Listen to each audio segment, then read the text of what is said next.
दोस्तों नमस्कार। क्या आपने कभी सोचा है कि आपके जीवन में इतने उतार चढ़ाव क्यों आते हैं? क्या आप जानते हैं कि आपके अंदर ही एक ऐसी शक्ति छिपी है जो आपकी जिंदगी को पूरी तरह से बदल सकती है?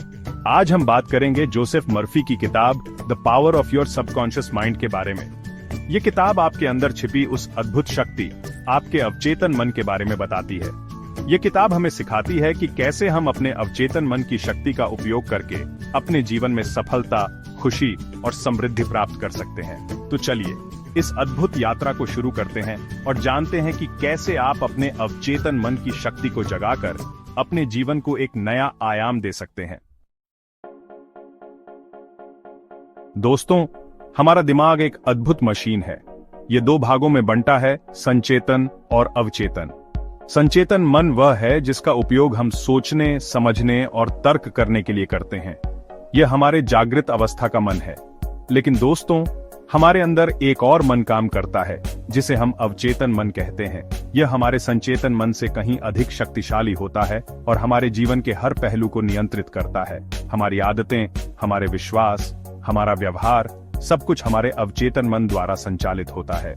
यह एक विशाल भंडार की तरह है जहां हमारे सभी अनुभव, यादें और भावनाएं संग्रहित होती हैं। जोसेफ मर्फी बताते हैं कि हमारा अवचेतन मन एक उपजाऊ भूमि की तरह है। आप इसमें जो भी बीज बोएंगे वही उगेगा।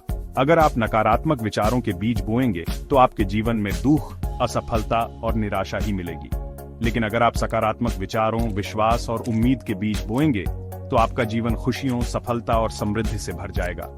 आपका अवचेतन मन आपके हर आदेश का पालन करता है, बशर्ते आप उसे सही आदेश दें। इसलिए यह जानना बेहद जरूरी है कि हम अपने अवचेतन मन को कैसे नियंत्रित करें, कैसे उसे अपने लिए काम करने के लिए प्रेरित करें।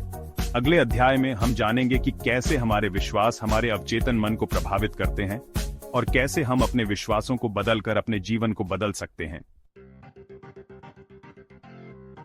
दोस्तों, क्या आप जानते हैं कि आपके जीवन में जो कुछ भी घटित होता है वह आपके विश्वासों का परिणाम होता है?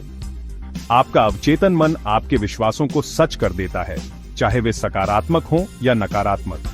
अगर आप मानते हैं कि आप सफल हो सकते हैं तो आपका अवचेतन मन आपको सफलता के रास्ते पर ले जाएगा। वह आपको ऐसे अवसर प्रदान करेगा, ऐसे लोगों से मिलाएगा जो आपको आपके लक्ष्य तक पहुंचाने में मदद करेंगे। लेकिन अगर आप अपने मन में यह विचार रखते हैं कि आप असफल हो जाएंगे तो आपका अवचेतन मन भी उसी दिशा में काम करेगा। वह आपको आपके लक्ष्य से भटकाने की कोशिश करेगा और आपको निराशा के गर्त में धकेल देगा। यह हमारे विचारों की शक्ति है, हमारे विश्वासों की ताकत है जो हमारे जीवन को आकार देती है। जैसे एक कुशल कारीगर मिट्टी से सुंदर मूर्ति गढ़ता है, वैसे ही हमारे विश्वास हमारे जीवन को गढ़ते हैं। अगर आप अपने जीवन में बदलाव लाना चाहते हैं तो आपको सबसे पहले अपने विश्वासों को बदलना होगा। आपको उन नकारात्मक विचारों को त्यागना होगा जो आपको पीछे खींच रहे हैं। अपने आप पर विश्वास रखें, अपनी क्षमताओं पर भरोसा करें। याद रखें, आप उससे कहीं अधिक शक्तिशाली हैं जितना आप सोचते हैं। अपने अंदर के उस शक्तिशाली व्यक्ति को पहचानिए जो हर चुनौती का सामना करने के लिए तैयार है, जो सफलता प्राप्त करने के लिए दृढ़ संकल्पित है। विश्वास कीजिए, आप वह सब कुछ हासिल कर सकते हैं जो आप चाहते हैं। बस अपने आप पर भरोसा रखें और अपने अवचेतन मन को अपनी सफलता का मार्ग प्रशस्त करने दें। दोस्तों, अब तक हम समझ चुके हैं कि अवचेतन मन कितना शक्तिशाली है और कैसे हमारे विश्वास हमारे जीवन को प्रभावित करते हैं। लेकिन सवाल यह है कि हम अपने अवचेतन मन को कैसे प्रशिक्षित करें ताकि वह हमारे लिए काम करे, न कि हमारे खिलाफ। जोसेफ मर्फी अपनी किताब में कई तकनीकें बताते हैं जिनके द्वारा हम अपने अवचेतन मन को नियंत्रित कर सकते हैं। पहली तकनीक है सकारात्मक स्वबातचीत। हमें खुद से सकारात्मक तरीके से बात करनी चाहिए, खुद को प्रोत्साहित करना चाहिए। बार बार खुद से कहें कि मैं सफल हो सकता हूं, मैं स्वस्थ हूं, मैं खुश हूं। शुरुआत में यह आपको अजीब लग सकता है, लेकिन यकीन मानिए इसका असर बहुत ही गहरा होता है। दूसरी तकनीक है विजुअलाइजेशन। अपनी आंखें बंद करें और कल्पना करें कि आप अपने लक्ष्य को प्राप्त कर चुके हैं। उस सफलता का अनुभव करें, उस खुशी को महसूस करें जो आपको अपने लक्ष्य को प्राप्त करने के बाद मिलेगी। जितना अधिक आप अपने लक्ष्य को विजुअलाइज करेंगे, उतनी ही जल्दी आपका अवचेतन मन उसे हकीकत में बदलने के लिए काम करेगा। तीसरी तकनीक है प्रार्थना।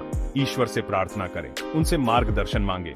विश्वास रखें कि ईश्वर आपकी प्रार्थना सुन रहे हैं और आपको सही राह दिखाएंगे। इन तकनीकों का नियमित रूप से अभ्यास करें। धैर्य रखें, क्योंकि अवचेतन मन को बदलने में समय लगता है। लेकिन अगर आप निरंतर प्रयास करते रहेंगे तो आप पाएंगे कि आपका अवचेतन मन आपके लिए काम कर रहा है, न कि आपके खिलाफ। चैप्टर 4, जीवन में चमत्कार। अवचेतन मन की देन। दोस्तों, क्या आप मानते हैं चमत्कारों में?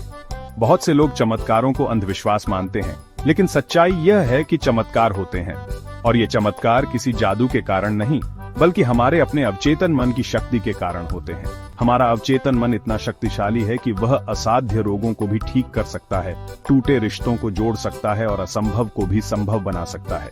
लेकिन इसके लिए जरूरी है कि हम अपने अवचेतन मन पर भरोसा करें, उस पर विश्वास करें। अगर आप बीमार हैं और आप सच्चे मन से विश्वास करते हैं कि आप ठीक हो जाएंगे, तो आपका अवचेतन मन आपके शरीर की प्राकृतिक चिकित्सा शक्ति को जागृत करेगा और आपको स्वस्थ करने में मदद करेगा। अगर आपके रिश्तों में दरार आ गई है और आप सच्चे मन से चाहते हैं कि आपके रिश्ते सुधरें, तो आपका अवचेतन मन आपको सही रास्ता दिखाएगा और आपके रिश्तों को फिर से मजबूत बनाने में मदद करेगा। याद रखें, आपके जीवन में कुछ भी असंभव नहीं है, बस आपको अपने अवचेतन मन की शक्ति पर भरोसा करना होगा। अपने मन में सकारात्मक विचार लाएं, अपने लक्ष्यों पर ध्यान केंद्रित करें और विश्वास रखें कि आप जो चाहते हैं वह आपको जरूर मिलेगा। चमत्कार होते हैं दोस्तों, और ये चमत्कार आपके अपने अंदर छिपी शक्ति का ही परिणाम होते हैं। चैप्टर 5, सकारात्मकता की शक्ति। नकारात्मकता को दूर भगाएं। दोस्तों, हमारी जिंदगी एक जंग है और इस जंग में हमारा सबसे बड़ा दुश्मन है नकारात्मकता। नकारात्मक विचार, नकारात्मक भावनाएं, नकारात्मक लोग, ये सब मिलकर हमारे जीवन को नर्क बना देते हैं। ये हमारे मन में जहर घोलते हैं, हमारे आत्मविश्वास को चूर चूर कर देते हैं और हमें आगे बढ़ने से रोकते हैं। इसलिए यह बेहद जरूरी है कि हम नकारात्मकता को खुद से दूर रखें। जैसे हम अपने शरीर को स्वस्थ रखने के लिए स्वास्थ्यवर्धक भोजन खाते हैं, वैसे ही हमें अपने मन को स्वस्थ रखने के लिए सकारात्मक विचारों का सेवन करना चाहिए। सुबह उठते ही सकारात्मक विचारों को अपने मन में प्रवेश दें। खुद से कहें कि आज का दिन बहुत ही शानदार है, मैं जो करना चाहता हूँ वह मैं कर सकता हूँ, मैं खुश रहूंगा, स्वस्थ रहूंगा। पूरे दिन सकारात्मक रहने की कोशिश करें। अगर आपके मन में कोई नकारात्मक विचार आए तो उसे तुरंत त्याग दें। याद रखें, आप वही बनते हैं जो आप सोचते हैं। अगर आप नकारात्मक सोचेंगे तो आपकी जिंदगी नकारात्मक हो जाएगी, लेकिन अगर आप सकारात्मक सोचेंगे तो आपकी जिंदगी खुशियों से भर जाएगी। चैप्टर 6, सफलता और समृद्धि।